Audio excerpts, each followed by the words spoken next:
Hello students, online study class में आपका स्वागत है। मैं एच.सी. Joshi, TGT SST Kendriya Vidyalaya ITBP second shift Dehradun. Class 9th economics हम पढ़ रहे हैं, जिसमें पहला chapter the story of village Palampur.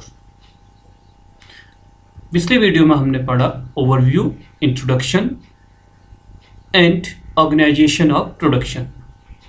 इस वीडियो में हम पढ़ेंगे farming in Palampur.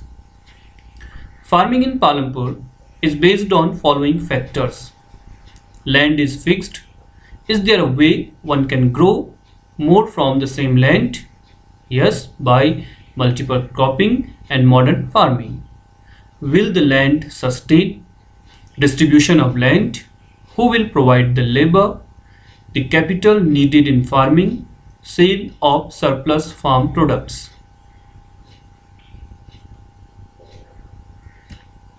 Land is fixed. Farming is main activity in Palampur. 75% of the people are working in field and farmers. But there is constant rise in population, so the wasteland are converted to cultivatable land. Now there exists no land to convert to cultivatable land. Palampur में खेती उत्पादन की प्रमुख क्रिया है। काम करने वालों में 75% लोग अपनी जीविका के लिए खेती पर निर्भर हैं। वे किसान अथवा कृषि श्रमिक हो सकते हैं। इन लोगों का हित खेतों में उत्पादन से जुड़ा हुआ है। कृषि उत्पादन में एक मूलभूत कठिनाई है। खेती में प्रयुक्त भूमि क्षेत्र वस्तुतः स्थिर होता है, फिक्स्ड। पालमपुर में वर्ष 1960 से आज तक जुताई के अंतर्गत भूमि क्षेत्र में कोई विस्तार नहीं हुआ है। उस समय तक गांव की कुछ बंजर भूमि को कृषि योग्य भूमि बदल दिया गया था। नई भूमि को खेती योग्य बनाकर कृषि उत्पादन को और बढ़ाने की अब कोई गुंजाइश नहीं है। Is there a way one can grow more from the same land? Yes, if we use modern inputs like HYV seeds, fertilizers, modern farm machinery, pesticides, irrigating using modern facilities by using canals, pump sets, electricity, dams. क्या उसी भूमि से अधिक पैदावार करने का कोई तरीका है? All land is cultivated in Palampur. No land is idle during the rainy or kharif season. People grow jowar and bajra, which are used as cattle feed. Between October to December, they cultivate potatoes. In the winter or the Rabi season, they sow wheat. A part of the land area is also devoted to sugarcane, which is harvested once every year. Palampur में जिस प्रकार की फसल पैदा की जाती है और जैसी सुविधाएं उपलब्ध हैं, उन्हें देखते हुए यह गांव उत्तर प्रदेश के पश्चिमी भाग के गांव की तरह लगता है। पालमपुर में समस्त भूमि पर खेती की जाती है। कोई भूमि बेकार नहीं छोड़ी जाती। बरसात के मौसम या खरीफ के सीजन में किसान ज्वार और बाजरा उगाते हैं। इन पौधों को पशुओं के चारे के लिए प्रयोग में लाया जाता है। इसके बाद अक्टूबर और दिसंबर के बीच आलू की खेती होती है। सर्दी के मौसम या रबी की सीजन में खेतों में गेहूं उगाया जाता है। उत्पादित गेहूं में से परिवार के खाने के लिए रखकर शेष गेहूं किसान रायगंज की मंडी में बेच देते हैं। भूमि के एक भाग में गन्ने की खेती भी की जाती है, जिसकी वर्ष में एक बार कटाई होती है। गन्ना अपने कच्चे रूप में या गुड़ के रूप में शाहपुर के व्यापारियों को बेचा जाता है। यहाँ पर चर्चा हुई थी खरीफ और रबी, इसके बारे में थोड़ी और चर्चा हम कर लेते हैं। The agriculture crop year in India is from July to June. Agriculture seasons are classified into mainly 3 cropping seasons. Bharat में एग्रीकल्चर क्रॉप ईयर जुलाई से जून तक माना जाता है। 3 क्रॉपिंग सीजन्स की हम यहाँ पर चर्चा करेंगे। रेनी सीजन या खरीफ, इसका पीरियड जुलाई से अक्टूबर तक होता है। इसकी प्रमुख फसलें ज्वार, बाजरा, राइस, मेज, कॉटन, शुगरकेन, टोबैको आदि इसमें आते हैं। विंटर सीजन और रबी अक्टूबर से लेकर मार्च तक। इसकी प्रमुख फसलें wheat, barley, Graeme, mustard, pulses, potatoes आदि हैं। समर सीजन या जैद रबी और खरीफ के बीच का यह समय होता है, मार्च से लेकर जून तक। वाटरमेलन, तुरीज, cucumber and other vegetables and flowering. Palampur में एक वर्ष में किसान 3 अलग अलग फसलें इसलिए पैदा कर पाते हैं क्योंकि वहां सिंचाई की अच्छी व्यवस्था है। पालमपुर में बिजली जल्दी ही आ गई थी। उसका मुख्य प्रभाव यह पड़ा कि सिंचाई की पद्धति ही बदल गई। तब तक किसान कुओं से रहट द्वारा पानी निकालकर छोटे छोटे खेतों की सिंचाई किया करते थे। लोगों ने देखा कि बिजली से चलने वाले नलकूपों से ज़्यादा प्रभावकारी ढंग से अधिक क्षेत्र की सिंचाई की जा सकती थी। प्रारंभ में कुछ नलकूप सरकार द्वारा लगाए गए थे, पर जल्दी ही किसानों ने अपने निजी नलकूप लगाने भी प्रारंभ कर दिए। परिणाम स्वरूप 1970 के दशक के मध्य तक 200 हेक्टेयर के पूरे जुते हुए क्षेत्र की सिंचाई होने लगी। Change in method of cultivation. Multiple cropping and modern farming are the method of cultivation used in Palampur to increase the production from land. Palampur में खेती या कृषि के लिए नई तरीके अपनाए गए, जिसमें है मल्टीपल क्रॉपिंग, जिसको बहुविध फसल प्रणाली कहा जाता है, और मॉडर्न फार्मिंग मेथड्स यानी आधुनिक कृषि के तरीके। Multiple cropping. Method of multiple cropping is used in Palampur. Cultivation of different types of crops in the same piece of land at same or different time is known as multiple cropping. एक वर्ष में किसी भूमि पर एक से ज़्यादा फसल पैदा करने को बहुविध फसल प्रणाली या मल्टीपल क्रॉपिंग कहा जाता है। यह भूमि के किसी एक टुकड़े में उपज बढ़ाने की सबसे सामान्य प्रणाली है। पालमपुर में सभी किसान कम से कम 2 मुख्य फसलें पैदा करते हैं। कई किसान पिछले 15-20 वर्षों से तीसरी फसल के रूप में आलू पैदा कर रहे हैं। Jowar and bajra grow during rainy season. Potato is produced between October and December. Wheat is produced during winter season. Modern farming. In this type of farming, high yielding varieties seeds HYV are used. As a result, same piece of land produce larger quantities of food grains. आपने देखा कि एक ही जमीन के टुकड़े से उत्पादन बढ़ाने का एक तरीका बहुविध फसल प्रणाली है, और दूसरा तरीका है अधिक उपज उगाने के लिए खेती में आधुनिक कृषि विधियों का प्रयोग करना। उपज को भूमि के किसी टुकड़े में एक ही मौसम में पैदा की गई फसल के रूप में मापा जाता है। 1960 के दशक के मध्य तक खेती में पारंपरिक बीजों का प्रयोग किया जाता था, जिनकी उपज अपेक्षाकृत कम थी। परंपरागत बीजों को कम सिंचाई की आवश्यकता होती थी। किसान उर्वरकों के रूप में गाय के गोबर या दूसरी प्राकृतिक खाद का उपयोग करते थे। यह सब किसानों के पास तत्काल ही उपलब्ध थे, उन्हें इनको खरीदना नहीं पड़ता था। In India, farmers of Punjab, Haryana and Uttar Pradesh were the first try out the modern farming method. Bharat में पंजाब, हरियाणा और पश्चिमी उत्तर प्रदेश के किसानों ने खेती के आधुनिक तरीकों का सबसे पहले प्रयोग किया था। Introduction of the Green Revolution facilitated the cultivation of wheat and rice using HYV instead of the traditional seeds.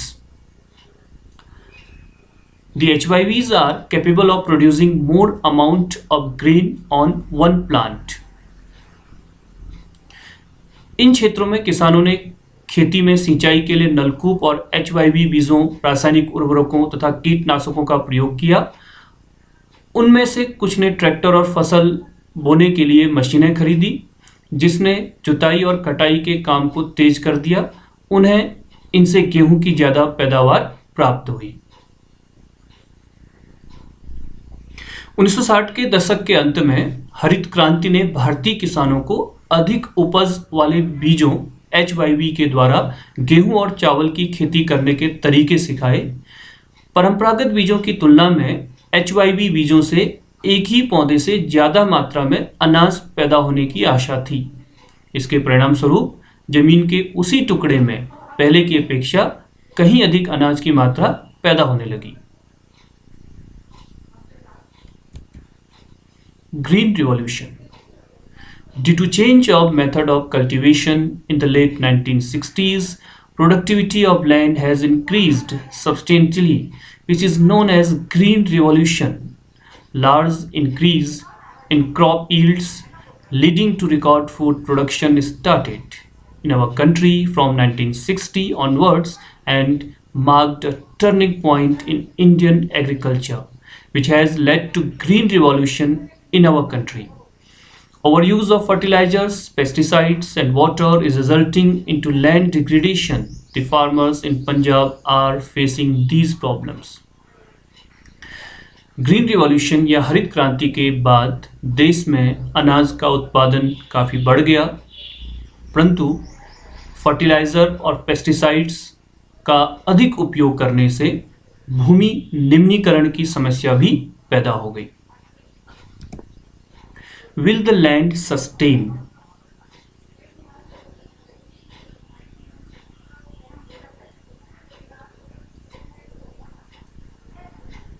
क्या भूमि यह धारण कर पाएगी? Land being natural resource, it is necessary to be very careful in its use. Scientific reports have stated that modern methods have overused the natural resource. Green revolution is associated with loss of soil fertility due to increased use of chemical fertilizers. भूमि एक प्राकृतिक संसाधन है, अतः इसका सावधानी पूर्वक प्रयोग करने की आवश्यकता है। वैज्ञानिक रिपोर्टों से यह संकेत मिलता है कि खेती की आधुनिक कृषि विधियों ने प्राकृतिक संसाधन का अति उपयोग किया है। अनेक क्षेत्रों में हरित क्रांति के कारण उर्वरकों के अधिक प्रयोग से मिट्टी की उर्वरता कम हो गई है। इसके अलावा नलकूपों से सिंचाई के कारण भूमि जल के सतत प्रयोग से भूमि जल स्तर कम हो गया है।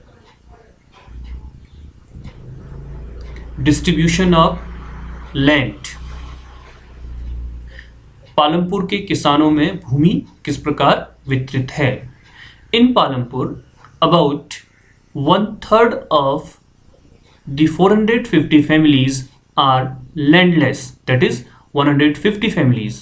Most of them Dalits have no land for cultivation.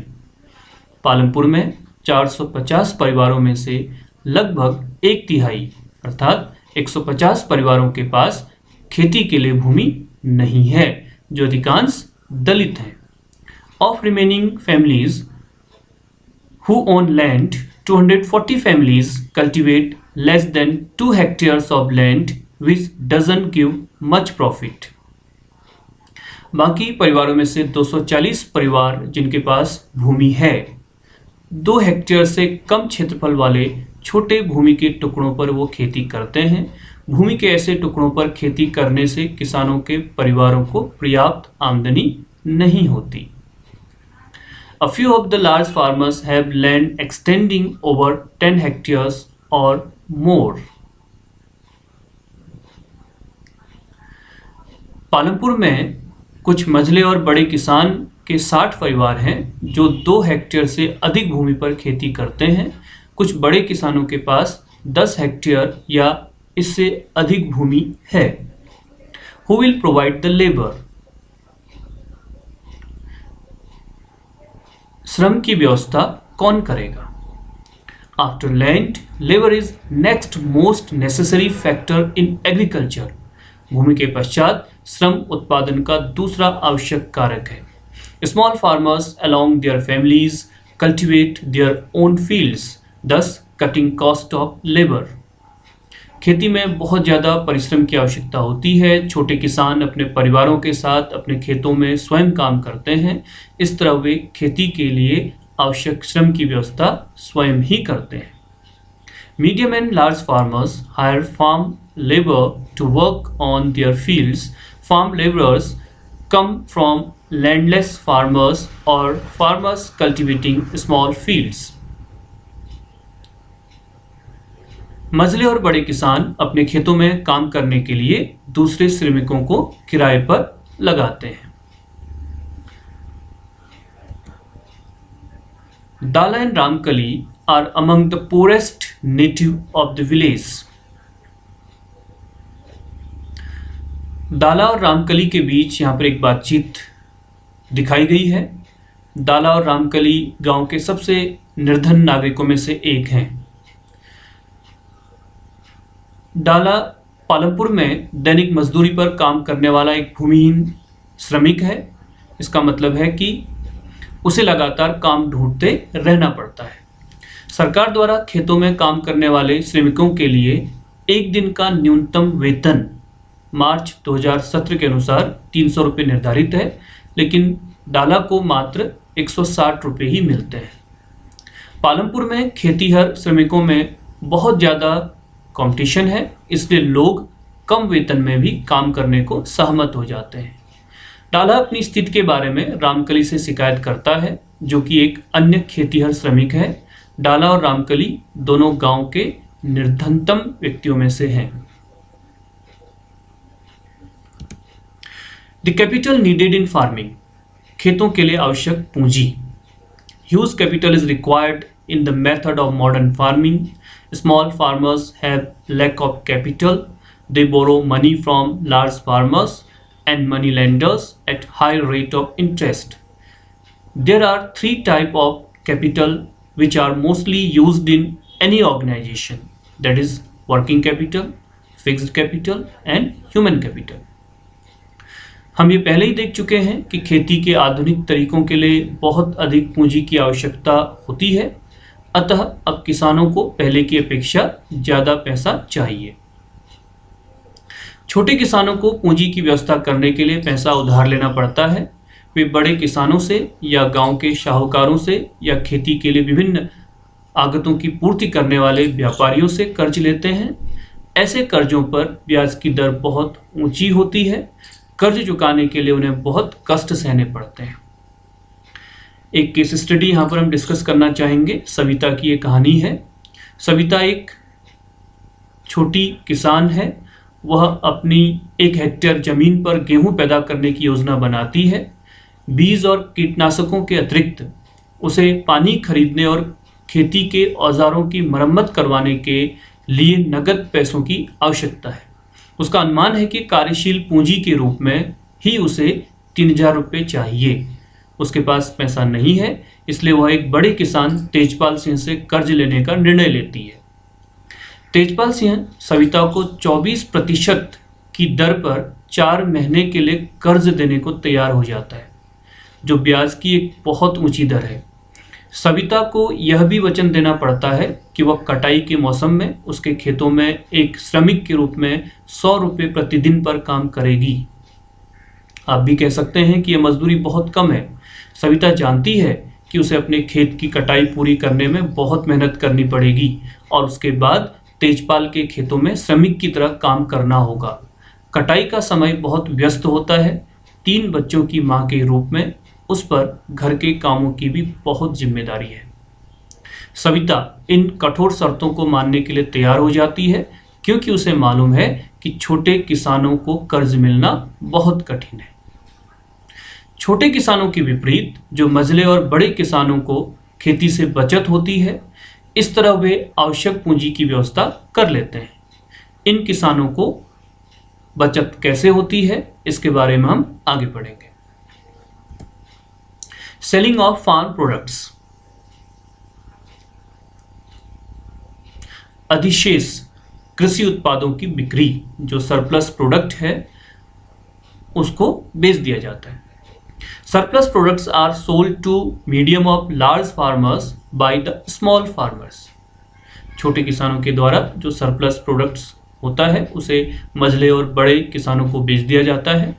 After that, medium and large farmers sell their surplus directly to the market. इसके बाद जो मझले और बड़े किसान हैं वो उस सरप्लस प्रोडक्ट को सीधे मार्केट में बेच देते हैं। The traders buy the products from market and sell the products to shopkeepers in the towns and cities. और मार्केट से जो ट्रेडर्स हैं वो ये प्रोडक्ट्स खरीदते हैं और इन्हें शहरों और कस्बों में दुकानदारों को बेच देते हैं।